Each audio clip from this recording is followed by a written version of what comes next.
Le coup d'envoi de ce dernier triptyque du week-end. Voilà la thématique. Un cadre du championnat, l'un des 3 premiers face à un mal classé qui joue sa survie en Liqui Moly Star League. Après la très belle performance d'Istres face à Montpellier, après l'énorme match réalisé par Créteil hier à la maison face à Nantes. C'est au tour de Chartres qui affronte Célestat la semaine prochaine de défier le Paris Saint-Germain, tout juste auréolé d'une qualification pour le Final Four, brillant vainqueur de Kiel qui va devoir se dépêtrer de ce piège chartrain. C'est allé très vite et ça va encore très vite. Le premier but, le creuset allié pour Chartres et la réponse sur l'engagement rapide. Heureusement que ce n'est pas seulement une hiérarchie par le budget, vous voyez ce que je veux dire. Je partage. Heureusement parce qu'il y a tellement de fighters à jouer ensemble. On est sur un sport collectif, elle n'est pas bonne cette passe. Ils sont chanceux les Chartrains avec la déviation intelligente. Remarquable. Attention à Luka Karabatic avec sa jambe qui est restée coincée. Belle passe et le lob magnifique de Balaguer. Nadic, renversement. On est encore sur l'engagement. Sur la séquence en tout cas, bien prise. Oh là, quelle passe à nouveau là, Luka Karabatic. Julien Meyer qui sort, qui dribble. Ouais, bien fait. Avec bien fait de la part de Julien. Koudinov. Oui. Ah, c'est très très bien lu cette tentative de roucoulette. Ça c'est bien défendu de la part de Koudinov. Alors là, il y a de quoi parler sur. Oh là là, il a mangé Yannick Green. Il est tout seul. Le boulot de Luka, pardon. Bien sûr, mais il n'y a aucune agressivité de la part de la défense chartraine. Ballon récupéré, Nenadic. Hop, en 2 temps, 3 temps. Le passe Seva va. Ouais, ce n'est pas rentré. En tout cas, non, même. Ouais, regardez. Alors. Oh, elle est entrée. Merci, Patrice Vignier. Ouais, c'est bien fait la part de Kolakovic. Bravo avec le but main gauche. Pour le demi-centre chartrain, pas de gardien. Et évidemment, il ne faut pas plus à Henrik Toftonsen. Il le savait, il avait pris l'information. Et Vanja Ilić.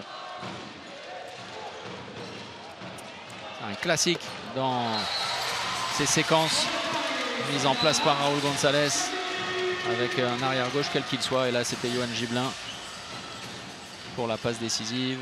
Morten Vium. Et remarquable tir de Vium. Sadoun Tanzi avec la feinte de croisée. C'est finalement avec beaucoup de réussite Kamil Chipsak qui clôture cette première période à sens unique. Un cavalier seul des Parisiens avec un immense Yannick Green. 23-14, 23 pions encaissés par des Chartrains à l'agonie déjà.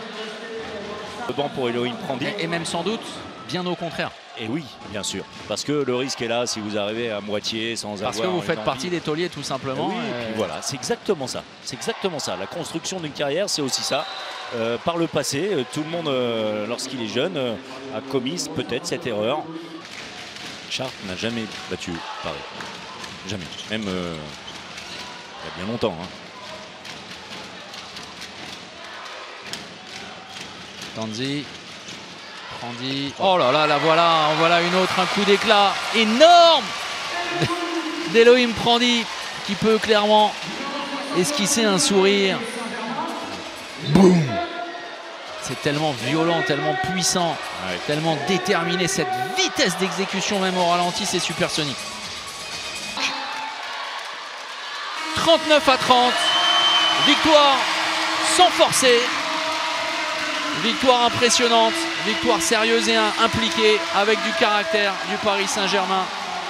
Le PSG reprend la première place du classement. Bon, on va pas se mentir, on n'avait pas ciblé le Paris Saint-Germain à Paris pour aller chercher des points. On sait qu'on est dans une situation pas critique mais inconfortable. On sait que le match de la semaine prochaine il est archi important pour aller chercher le maintien. Donc on s'est dit que ce match il allait servir pour travail, mais que la semaine prochaine c'est à la vie à la mort.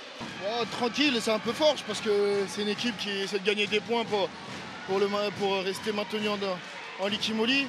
Voilà, je pense qu'on se l'est rendu facile, ouais.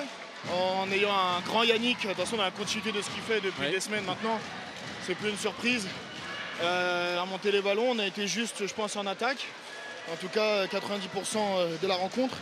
voilà, on s'est rendu le match facile, on a pu dérouler, il n'y a pas eu de blessés, tout le monde se sent bien, donc voilà, c'est la priorité aujourd'hui.